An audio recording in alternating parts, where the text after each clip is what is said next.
ও মুরব্বী বাবা, যুবক ভাই, আমি আপনাদেরকে বলে যাই, এখন আপনি বলবেন আমি কোরআন মুখস্থ করতে পারবো না, আপনি পড়তেও পারেন না।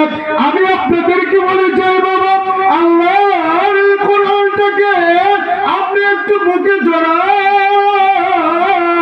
আপনি আল্লাহর কোরআনটাকে একটু চুমুকান।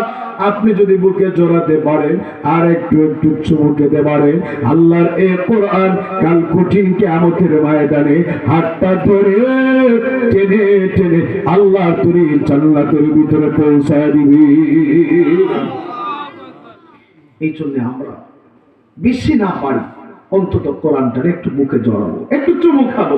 আপনার ঘরে কোরআন আছে, এই কোরআনটা এমন হয়ে দাঁড়িয়েছে, আপনি 5 বছর 10 বছর হয়ে যায় কোরআনটাকে একটা বারের জন্য খুলেন নাই, গিলাপের উপরে অর্ধ হাতের মতো ময়লা হয়ে আছে, একটা বার আপনি কোরআন পড়েন না।